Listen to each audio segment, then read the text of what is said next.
5 দিন তার পেশাগত এবং সাংগঠনিক দায়িত্ব পালন করার পর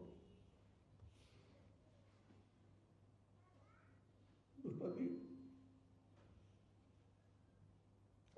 তার পরিবারের পাওনা ছিল, এইটুকু তিনি আমাদেরকে দিয়ে দিলেন। যখনই প্রয়োজন হতো বলতাম যে আগামী 19 তারিখ আপনাকে অমুক দেশে এতটুকু সময়ের জন্য যেতে হবে। কখনো একটিবারের জন্য বলেননি আমার তো অন্য একটা অ্যাসাইনমেন্ট আছে।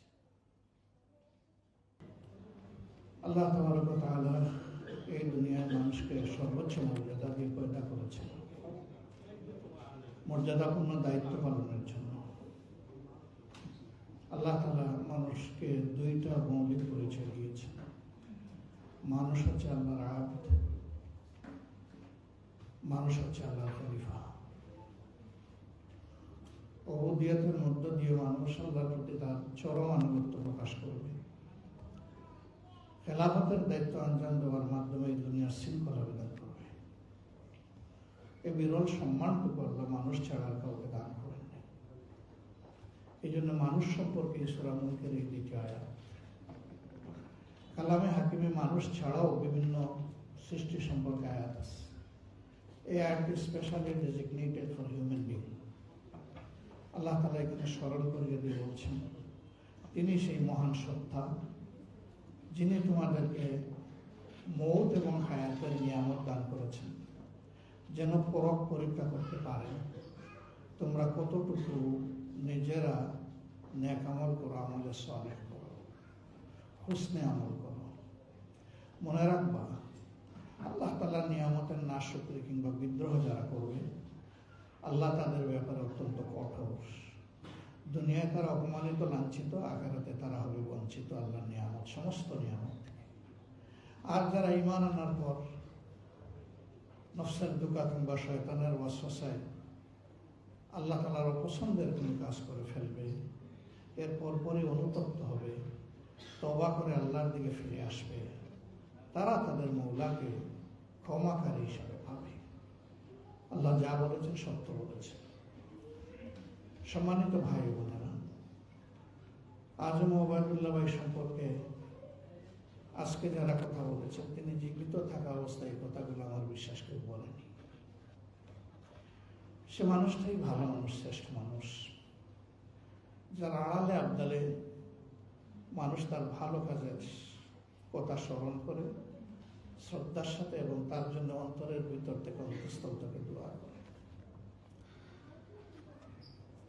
ওনাকে কেন্দ্রের প্রয়োজনে এই সাংস্কৃতিক ফন্ড এবং আরো কিছু গুরু দায়িত্বের জন্য যখন আমরা চিন্তা করলাম, ওনার সাথে বসলাম, ওনাকে আমি বললাম আপনাকে ক্রমান্বয়ে চট্টগ্রাম থেকে কুইট করে এখানে চলে আসতে হবে। তিনি বললেন আমার কোনো আপত্তি নেই, আমি তো আমার সমস্ত সত্তা আল্লাহর জন্য সঁপে দিয়েছি। আমি বললাম আপাতত আপনি সপ্তাহে 2 দিন করে এখানে সময় দেবেন। এই কথাটা বলার ক্ষেত্রে আমি তার এবং তার পরিবারের উপর বিচার করিনি।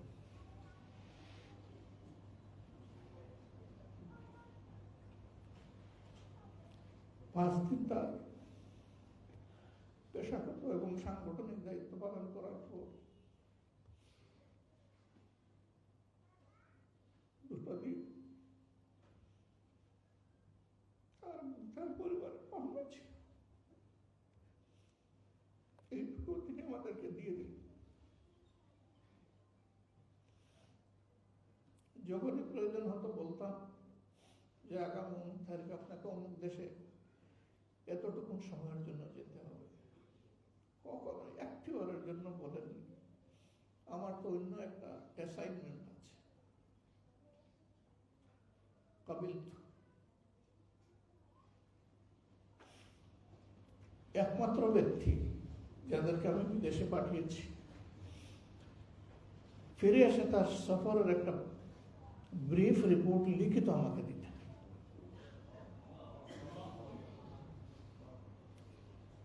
হাতে যাওয়ার সময় কিছু হাত খরচ দিতাম, কোনো সময় ইনট্যাক্ট ফেরত দিতেন, আবার কোনো সময় তার সাথে যোগ করা আরো কিছু অর্থ দিতেন।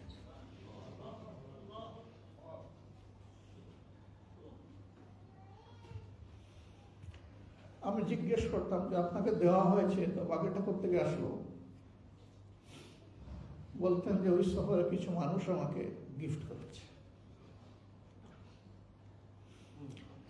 যেহেতু আমি সংগঠনের প্রয়োজনে এবং সংগঠনের খরচে গিয়েছি, কাজে গিফটটা আমাকে সম্মান করে দিল, এটি আমার পাওনা নয়।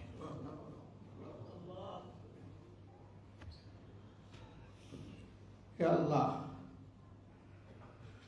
তোমার এগুলোকে শান্তি এবং বিরাম দিতে পারি না। অবিরাম চলে একজন নীরব সহকর্মী, সমস্ত বিশ্রামের ঘাটতি আল্লাহ এখন তুমি তারা পূরণ করে দাও।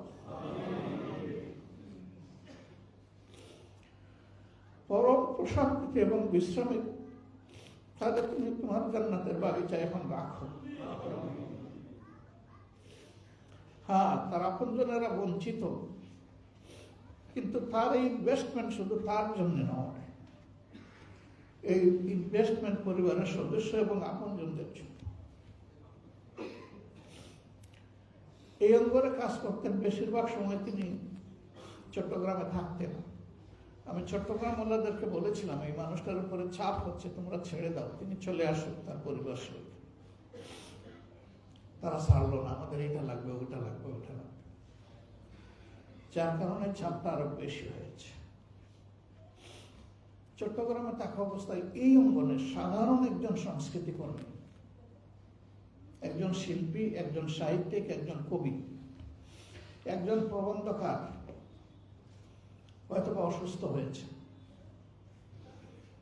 তিনি ওখান থেকে অ্যাটেনশন ড্র করে অত্যন্ত মায়াবী করতে বলতেন, আমির জামাত আপনি কি একবার যাবেন? লোকটাকে দেখে আসলে উনি প্রশান্তি পাবেন।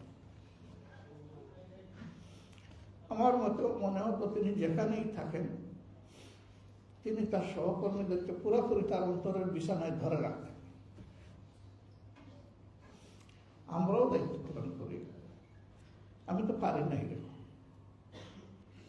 যদিও পারা উচিত। তার ইন্তেকালের সাথে সাথে খুঁজছি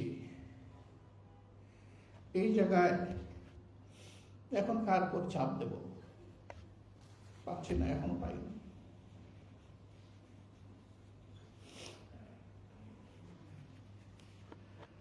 আল্লাহর কাছে আরজ করি আল্লাহ যেন এটাও পূরণ করে দেয়। আমার একটা আফসোস থেকে গেল, জানাজায় দাফনে থাকতে পারলাম না, লাশটা নিজের হাতে কবরে শুইতে পারলাম না। কম যোগ্যতার মানুষ হওয়ার কারণে পরিশ্রম করতে হয় বেশি, ফলে সব জায়গায় সময় মতো লাভদায়ক বলতে পারি না। আল্লাহ আমাকে ক্ষমা করে দিন। সন্তান তার সাথে কথা বলতে পারে নাই, শেষ মুহূর্তে জীবিত অবস্থায় মুখ দেখতে পারে নাই। আমাদের এই আফসোসটুকু আল্লাহ যেন জান্নাতের সিঁড়িতে পূরণ করে দেন। তার পরিবারের প্রতি আমাদের দোয়া। যে পথে চলতে গিয়ে আমি গভীরভাবে বিশ্বাস করি তিনি মহান রবের দরবারে সম্মানিত হয়েছে, তারা যেন ওই সম্মানের রাস্তাটা কঠিনভাবে আঁকড়ে ধরে। আল্লাহ তাদেরকে যেন তাওফিক দান করেন। মূল অভিভাবক আল্লাহ রাব্বুল আলামিন, এটা তো আল্লাহ নিজেই শিখে দিয়েছেন। হাসবুনাল্লাহু নি'মাল ওয়াকিল, নি'মাল মাওলা ওয়া নি'মান নাসির। আমাদের কাজ কাম করে দেওয়ার জন্য আল্লাহ বলতেছেন আমি তো যথেষ্ট, আমি তোমাদের অভিভাবক হিসাবে যথেষ্ট। আমরা বলতেছি আমাদের জন্য আল্লাহ যথেষ্ট। অর্থাৎ আল্লাহ বলতেছেন যেহেতু এটা আল্লাহর আয়াত যে আমি তোমাদের জন্য যথেষ্ট। আমরা কেউ যেন এটা মনে না করি যে এখন এই সাহায্যটা কে করবে। আল্লাহর পরেরটা বলতেছেন, উনি আমার নাসির, তিনি তো তোমাদের জন্য উত্তম সাহায্যকারী। আল্লাহ তাআলাকে এই পরিবারের আগাগোড়া আলিফ টু ইয়া আমরা প্রশান্ত চিত্তে মহান আল্লাহকে পরিবারের অভিভাবক নিয়োগ করলাম। আল্লাহ মেহরবানি করে পরিবারটির পূর্ণ অভিভাবকত্ব কবুল করুন। আমরা যারা তার সহকর্মীবৃন্দ, তার জীবনের ভালো ভালো কাজের এই প্রবন্ধ, এই কবিতা, আমি ওই হাতে লেখা কবিতা প্রবন্ধ বলছি না, আমি কাজের বাস্তব কবিতা বলছি। সেই কবিতাগুলো যেন মন দিয়ে বুঝি, পাঠ করে, অনুসরণ করে আল্লাহ যেন তৌফিক দেন। আল্লাহ তাআলা যে ঘাট থেকে পড়েছে এটা যেন পূরণ করে দেন। পরিবারকে যেন আল্লাহ সবরে জামিলাতা করেন। ভাইকে যেন আল্লাহ তাআলা জান্নাতের আ'লা দারাজা দান করেন। এই যে লোকগুলা পরস্পরকে শুধু আল্লাহর জন্য ভালোবাসে, কঠিন ময়দানে আল্লাহ যেন আমাদের একটা মহামিলন ঘটিয়ে দেন। বীর সিদ্দিকীন সালেহিনদের সাথে আল্লাহ যেন আমাদের সকলের এবং আমাদের ভাইয়ের হাসর নসিব করেন। যদি এইটুকু আমাদের কিসমতে এসে যায়, আলহামদুলিল্লাহ।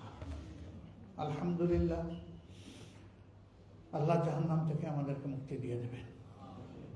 এটি আমাদের চরম এবং পরম আকাঙ্ক্ষা, আর আল্লাহর পক্ষ থেকে এটি পাওয়া হবে আমাদের জন্য চরম পাওনা। সুবহানাকাল্লাহুম্মা ওয়া বিহামদিকা আশহাদু আল্লা ইলাহা ইল্লা আনতা আস্তাগফিরুকা ওয়া আতুবু ইলাইক। আসসালামু আলাইকুম।